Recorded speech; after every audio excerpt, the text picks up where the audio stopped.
নমস্কার, কেমন আছেন আপনারা? আশা করছি ভালো আছেন, সুস্থ আছেন। প্রত্যেক দিনের মতো আমি আবারও আপনাদের কাছে নিয়ে চলে এসেছি বেশ কিছু ইউজফুল কিচেন টিপস। এই টিপসগুলো আপনারা যদি ফলো করেন নিজেদের জন্য কিছুটা হলেও সময় বাঁচিয়ে নিতে পারবেন, সংসার খরচও অনেকটাই কমিয়ে নিতে পারবেন। তেমনই কিছু ছোট ছোট ইউজফুল টিপস আমি আপনাদের কাছে শেয়ার করব। চলুন দেখে নেওয়া যাক আজকের প্রথম টিপসটা। আমি এখানে নিয়েছি একটা চিরুনি। চিরুনির ব্যবহার আমরা কিন্তু প্রত্যেকেই চুল ছাড়ানোর জন্য করে থাকি, তবে এই চিরুনি চুল ছাড়ানো ছাড়াও কিন্তু আমরা আরও নানা কাজে ব্যবহার করতে পারি। তেমনই একটা ইউজফুল টিপস আপনাদের কাছে শেয়ার করব। এখানে চাইলে আপনারা নতুন পুরনো যে কোনো চিরুনির ব্যবহার করতে পারেন। কিভাবে ব্যবহার করবেন বা কি কাজে ব্যবহার করবেন চলুন দেখে নেওয়া যাক। প্রত্যেকেই কিন্তু কোনো না কোনো চাদরের ব্যবহার করে থাকি, তবে চাদরটা যখন বিছানার মধ্যে ভালোভাবে বিছিয়ে রাখি অনেক সময় দেখা যায় চাদরটা এইভাবে এলোমেলো হয়ে যায়। কেন কি আমরা চাদরটা ঠিকভাবে বিছিয়ে রাখলেও যে খাটটা থাকে, খাটের চারিদিকটা যদি ভালোভাবে মুড়িয়ে না দিই তাহলেই দেখবেন এই ধরনের সমস্যা হয়ে থাকে। আর খাটের সাইডের অংশগুলো কি হয়, যে তোষকটা থাকে সেটা এমনভাবে খাটের সাথে আটকে থাকে আমরা হাত দিয়ে কিন্তু কোনোভাবেই চাদরটা ভেতরের সাইডে ঢুকাতে পারি না। তখন অনেকটাই সমস্যা হয়, যার কারণে চাদরটা কিন্তু বারবার এলোমেলো হয়ে যায়, দেখতেও বাজে লাগে। এরা একটা কাজ কিন্তু করে নিতে পারেন, নিয়ে নেবেন একটা চিরুনি, নতুন বা পুরনো যে কোনো চিরুনি নেবেন। তারপর চাদরটা আপনারা খাটের সাইডের অংশগুলোর মধ্যে এইভাবে যদি ঢুকিয়ে দিতে পারেন তাহলে দেখবেন চাদরটা কিন্তু খুব সহজেই এইভাবে করে আপনারা মুড়িয়ে নিতে পারবেন। কেন কি খাটের এই জায়গাগুলো এতটাই সরু থাকে আমরা হাত দিয়ে কিন্তু কাজটি কোনোভাবেই করতে পারি না। সেক্ষেত্রে আপনারা এভাবে কিন্তু একটা চিরুনির ব্যবহার করতে পারেন। তো দেখতেই পাচ্ছেন কতটা সুন্দর এভাবে মুড়িয়ে নিয়েছি। চারিদিকটাই কিন্তু চিরুনির সাহায্যে এভাবে আপনারা যদি মুড়িয়ে নেন তাহলে দেখবেন সুন্দরভাবে কিন্তু আপনারা আপনাদের খাটের মধ্যে চাদরটা বিছিয়ে নিতে পারবেন। আশা করছি টিপসটা কাজে আসবে। ভালো লাগলে লাইক করবেন। এখন চলে যাচ্ছি পরবর্তী টিপসে। এখানে নিয়েছি একটা খাতার পেজ। চাইলে আপনারা এখানে পেপারের টুকরোরও ব্যবহার করতে পারেন বা টিস্যু পেপারেরও কিন্তু ব্যবহার করা যাবে, তবে সবার কাছে সব সময় টিস্যু পেপার থাকে না। সেক্ষেত্রে আপনারা পেপারের টুকরো বা খাতার যে পেজ হয় সেটারও ব্যবহার করতে পারেন। কিছুটা পরিমাণের হ্যান্ড ওয়াশ দিয়েছি। একটা পুরনো ব্রাশের সাহায্যে হ্যান্ড ওয়াশটাকে খুব ভালোভাবে এই পেজটার মধ্যে আমি লাগিয়ে নেব। দেখতে পাচ্ছেন পুরো পেজের মধ্যেই কিন্তু হ্যান্ড ওয়াশটা ভালোভাবে আমি লাগিয়ে নিয়েছি। এবার এই পেজটাকে শুকানোর জন্য আমি 5 মিনিটের জন্য রেখে দিচ্ছি। ফিরে আসছি 5 মিনিট পর। তো দেখতেই পাচ্ছেন এই পেজটা ভালো মতো শুকিয়েও গেছে। এবার এইভাবে আমি ফোল্ড করে নিয়েছি। একটা কাঁচির সাহায্যে এভাবে বেশ কিছুটা ছোট ছোট টুকরো করে নিচ্ছি। এবার এগুলো আপনারা কি কাজে বা কোথায় কিভাবে ব্যবহার করবেন চলুন দেখে নেওয়া যাক। এখানে আপনারা একটা ছোট কৌটো বা বক্স নিয়ে নেবেন। এবার যে পেপারের টুকরোগুলো করে রেখেছেন সেগুলো আপনারা এই বক্সের মধ্যে এইভাবে করে নিয়ে যখন কোথাও বাইরে যাবেন সাথে করে নিয়ে যাবেন। আমরা বাইরে যখন যাই কোথাও হাত ধোয়ার জন্য অনেকে আমরা পেপার সোপের ব্যবহার করে থাকি, তবে পেপার সোপ কিনতেও অনেকটাই টাকা খরচ হয়। তো আপনাদের বাড়িতে যে হ্যান্ড ওয়াশ থাকে সেটা দিয়েই আপনারা কিন্তু খুব সহজে এইভাবে করে পেপার সোপ বানিয়ে নিতে পারেন। ব্যবহার করেও দেখাচ্ছি। তো দেখতেই পাচ্ছেন কতটা সুন্দর ফেনা হয়ে গেছে। আশা করছি আপনাদের টিপসটা কাজে আসবে। ভালো লাগলে লাইক করবেন। এখন চলে যাচ্ছি পরবর্তী টিপস। একটা কাঁচি আমরা কম বেশি অনেকেই বাড়িতে ব্যবহার করে থাকি কোনো না কোনো কিছু কাটাকাটি করার জন্য। তবে এই কাঁচিগুলো যখন বেশ কিছুদিন ব্যবহার করা হয় দেখা যায় কাঁচির ধারটা কিন্তু অনেকটাই কম হয়ে যায়। যখন কোনো কিছু কাটতে যাই সহজে কিন্তু আমরা কাটতে পারি না। সেক্ষেত্রে আমরা অনেকেই কী করি, বাজার থেকে নতুন কাঁচি কিনে নিয়ে আসি। তবে আপনারা একটা কাজ কিন্তু করে নিতে পারেন। আমরা নেল পলিশের ব্যবহার প্রত্যেকেই করে থাকি। নেল পলিশের তলার সাইডটা দেখবেন অনেকটাই অমসৃণ থাকে। তো আপনারা নেল পলিশের বোতল দিয়ে যদি এইভাবে করে ঘষে নিতে পারেন তাহলে কি হবে, যে ধারটা কাঁচির কমে যায় সেটা কিন্তু অনেকটাই চলে আসবে। তবে একদিন করলে সম্পূর্ণ ধার আসবে না, মাঝে মধ্যে আপনাদের এইভাবে করে কাঁচিটাকে ধার করতে হবে। এবার যে কাঁচিটা দিয়ে এতক্ষণ কেটে দেখালাম আপনাদেরকে, কাটা যাচ্ছিল না, সেই কাঁচি দিয়ে এখন কিন্তু কেটে দেখাবো। তাহলেই আপনারা বুঝতে পারবেন যে ধার কতটা এসেছে। তো দেখতেই পাচ্ছেন আগে কিন্তু একটুও কাটা যাচ্ছিল না, এখন কতটা সুন্দর কেটে নিচ্ছি। আশা করছি টিপসটা কাজে আসবে। ভালো লাগলে লাইক করবেন। এখন চলে যাচ্ছি পরবর্তী টিপসে।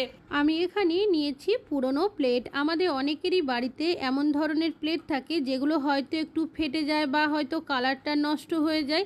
তাছাড়াও অনেকেরই বাড়িতে ব্যবহার করি না তেমন থালাও কিন্তু রয়েছে। তবে এই ধরনের প্লেট হোক কি থালা আপনারা কিন্তু ভুল করেও ফেলবেন না।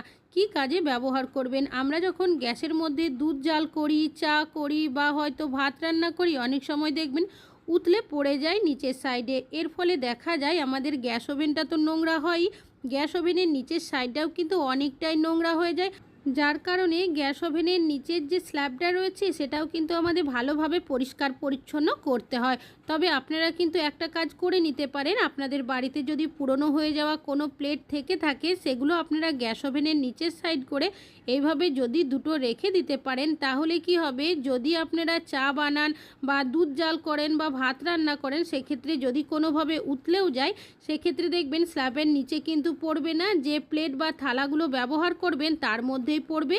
আর এই প্লেটগুলো যদি আপনারা নর্মাল জল দিয়ে ধুয়ে দেন তাহলে সহজে পরিষ্কারও হয়ে যাবে, খুব বেশি আপনাদের খাটাখাটনিও করতে হবে না। আশা করছি টিপসটা কাজে আসবে, ভালো লাগলে লাইক করবেন। এখন চলে যাচ্ছি পরবর্তী টিপস। নিয়েছি একটা ব্লাউজ। আমরা প্রত্যেকটা মহিলারাই কিন্তু শাড়ি কম বেশি পরে থাকি, তবে যখন আমরা শাড়ি পরি, শাড়ির কুচিতে হোক কি পিনাপে, আমরা প্রত্যেকেই কিন্তু সেটা আটকানোর জন্য সেফটি পিনের ব্যবহার করে থাকি। তবে সেফটি পিন দিয়ে যখন আমরা এভাবে আটকাতে যাই, অনেক সময় দেখবেন সেফটি পিনের নিচের সাইডটা এমনভাবে ব্লাউজের মধ্যে আটকে যায় আমরা কিন্তু সহজে খুলতে পারি না। একটু যদি টানা যায় সেক্ষেত্রে দেখা যায় অনেক সময় ব্লাউজ বা শাড়ি ছিঁড়েও যায়।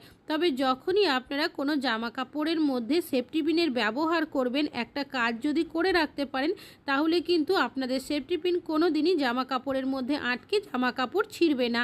এখানে নেল পলিশ নিয়েছি। আমরা প্রত্যেকটা মহিলারাই কিন্তু কোনো না কোনো নেল পলিশের ব্যবহার করে থাকি। তো নেল পলিশটা আপনারা এইভাবে করে সেফটি পিনের দুটো সাইডই ভালোভাবে লাগিয়ে দেবেন। এরপর নেল পলিশটাকে ভালো করে শুকিয়ে নিতে হবে। এবার যদি আপনারা এই সেফটি পিনটা কোনো জামা কাপড়ের মধ্যে ব্যবহার করেন তাহলে দেখবেন সহজে কিন্তু সেই জামা কাপড় ছিঁড়বে না।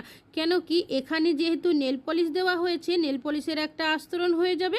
আশা করছি টিপসটা কাজে আসবে, ভালো লাগলে লাইক করবেন। এখন চলে যাচ্ছি পরবর্তী টিপসে। নিয়েছি মিক্সার জার। আমরা মশলা পেস্ট করার জন্য প্রত্যেকেই কোনো না কোনো মিক্সার জারের ব্যবহার করে থাকি। তবে মশলা পেস্ট করার পর মিক্সার জারটাকে জল দিয়ে ভালোভাবে ধুয়ে আমরা যখন রেখে দিই, দেখা যায় মিক্সার জারের যে ব্লেডটা থাকে তার মধ্যে কিছুটা হলেও জল থেকে যায়, যার কারণে জং বা মরচে পড়ে যায়। পরবর্তী সময় ঠিকভাবে কিন্তু মশলা পেস্ট করা যায় না, যার কারণে আমরা বাজারে নিয়ে যাই মিক্সার জারের ব্লেডটাই অনেক সময় চেঞ্জ করিয়ে নিয়ে আসি। এতে করে অনেকগুলো টাকাও কিন্তু আমাদের খরচ হয়। তো আপনারা যখনই মিক্সার জারের ব্যবহার করবেন, কি করবেন, মিক্সার জারটা ভালোভাবে ধুয়ে নেওয়ার পর ভালো করে একটু শুকনো কাপড় দিয়ে মুছে নেবেন। তারপর দিয়ে দেবেন কিছুটা পরিমাণের তেল। এখানে সর্ষের তেল দিয়েছি। এইভাবে করে ব্লেডের সাইডগুলোতে ভালো করে লাগিয়ে নিয়েছি। এবার বাকি যে সর্ষের তেলটা রয়েছে সেটা কি করব, মিক্সার জারটা উল্টো করে তার মধ্যে এইভাবে করে কিছুটা দিয়ে দেব। যদি কোনোভাবে জং বা মরচে পড়ে থাকে, সর্ষের তেল দেওয়ার সাথে সাথেই দেখবেন যে জং বা মরচেটা থাকে সেটা কিন্তু অনেকটাই চলে যাবে। আর এখন আমি এই ব্লেডটাকে এইভাবে করে ঘুরিয়ে দেখাচ্ছি। দেখতেই পাচ্ছেন আগে কিন্তু এই ব্লেডটা সহজে ঘুরছিল না, অনেকটাই টাইট হয়ে গেছিলো। এইভাবে করে আপনারা কিছুটা পরিমাণের তেল যদি দিয়ে দিতে পারেন মাঝে মধ্যে, তাহলে দেখবেন জং বা মরচে কোনো দিনই পড়বে না। তবে অবশ্যই মিক্সার জারটা ধোয়ার পর ভালোভাবে শুকিয়ে রাখবেন। আশা করছি টিপসটা কাজে আসবে। এখন চলে যাচ্ছি পরবর্তী টিপস। নিয়েছি একটা প্রেসার কুকারের ঢাকনা। প্রেসার কুকারে রান্নাবান্না আমরা প্রত্যেকেই করে থাকি, তবে অনেক সময় দেখবেন ঢাকনার মধ্যে যে রাবারটা থাকে সেটা অনেকটাই ঢিলে হয়ে যায়, যার কারণে আমাদের অনেক সময় দেখা যায় প্রেসার কুকারে কোনো কিছু রান্নাবান্না করলে সাইড দিয়ে হাওয়াটা বেরিয়ে আসে, রান্নাটাও ঠিকভাবে হয় না, গ্যাসের খরচও অনেকটাই বেশি হয়। তবে আপনাদের যদি এই ধরনের সমস্যা হয়ে থাকে সেক্ষেত্রে আপনারা কি করবেন, আমাদের প্রত্যেকেরই বাড়িতে কিন্তু ফ্রিজ রয়েছে। ডিপ ফ্রিজের মধ্যে আপনারা এই রাবারটাকে রেখে দেবেন 10 থেকে 15 মিনিটের জন্য। ফিরে আসছি আমি 15 মিনিট পর। তো দেখতেই পাচ্ছেন এখন কিন্তু এই রাবারটা আগের তুলনায় অনেকটাই টাইট হয়ে গেছে। যদি আপনারা এই রাবারটা প্রেসার কুকারের ঢাকনার মধ্যে লাগান তাহলে দেখবেন রান্নাটাও সুন্দরভাবে হয়ে যাবে, সাইড দিয়ে হাওয়াও বেরোবে না। আশা করছি আপনাদের টিপসটা কাজে আসবে, ভালো লাগলে লাইক করবেন। এখন চলে যাচ্ছি পরবর্তী টিপসে। একটা ব্রাশ। আমরা ব্রাশের ব্যবহার প্রত্যেকেই করে থাকি দাঁত মাজার জন্য। তবে সমস্যাটা কি হয়, যখন আমরা নতুন ব্রাশের ব্যবহার করি সেক্ষেত্রে অনেক সময় দাঁতের মধ্যে ব্যথা হয়ে যায়, রক্তও বেরিয়ে যায়। বিশেষ করে বাচ্চাদের ক্ষেত্রে এমনটা হলে অনেক সময় তারা দেখবেন কান্নাকাটিও করতে শুরু করে। সেক্ষেত্রে আপনারা কি করবেন, নিয়ে নেবেন একটা পাত্র। এখানে আমি একটা গ্লাস নিয়েছি, এর মধ্যে দিয়ে দিচ্ছি বেশ কিছুটা পরিমাণের ফুটন্ত গরম জল। এখানে ফুটন্ত গরম জলেরই ব্যবহার করতে হবে। তারপর ব্রাশটাকে আপনারা এইভাবে করে রেখে দেবেন 5 থেকে 10 মিনিটের জন্য। ফিরে আসছি আমি 10 মিনিট পর। তো এইভাবে করে ব্রাশটা রাখার কারণে কি হবে, ব্রাশের যে দাঁড়ের অংশগুলো থাকে সেগুলো অনেকটাই নরম হয়ে যাবে। তারপর আপনারা যদি নিজেরা ব্রাশ করেন বা বাচ্চাদের ব্রাশ করেন, দেখবেন দাঁতের মধ্যে ব্যথাও হবে না, রক্তও বেরোবে না, সুন্দরভাবে ব্রাশ করতে পারবে। আশা করছি টিপসটা কাজে আসবে। ভালো লাগলে লাইক করবেন। এখন চলে যাচ্ছি, প্রত্যেকেই কোনো না কোনো জামা কাপড়ের ব্যবহার করে থাকি। তবে সমস্যাটা কি হয়, যখন আমরা কোনো জামা কাপড় আয়রন করতে যাই, অনেকে ঠিকভাবে আয়রন করতে পারি না, অনেক সময় আমাদের জামা কাপড়ই নষ্ট হয়ে যায়। তো আপনারা যখনই জামা কাপড় আয়রন করবেন, কিভাবে আয়রন করলে আপনাদের জামা কাপড় নষ্ট হবে না। সবার প্রথম এখানে নিয়েছি আমি একটা ওয়াটার প্রিন্টের যে শার্টগুলো থাকে সেগুলো। তো শার্টটাকে আমি খুব ভালোভাবে বিছিয়ে নিয়েছি। আমরা যখন এই ওয়াটার প্রিন্টের শার্টগুলো আয়রন করতে যাই, যেহেতু ওয়াটার প্রিন্টের যে প্রিন্টটা থাকে অনেক সময় গরম হওয়ার কারণে কি হয়, আয়রনের মধ্যে লেগে যায়। তাছাড়াও যে শার্ট বা টি শার্টের মধ্যে ওয়াটার প্রিন্টটা থাকে, অনেক সময় সেই শার্ট বা টি শার্ট নষ্টও হয়ে যায়। তবে যখনই আপনারা এই ধরনের ওয়াটার প্রিন্টের শার্ট বা টি শার্ট আয়রন করবেন, কিভাবে আয়রন করলে ওয়াটার প্রিন্টটা আপনাদের নষ্ট হবে না, আয়রনের মধ্যেও লাগবে না। এখানে আমি নিয়েছি একটা পেপারটাকে ডবল করে ভাঁজ করা রয়েছে।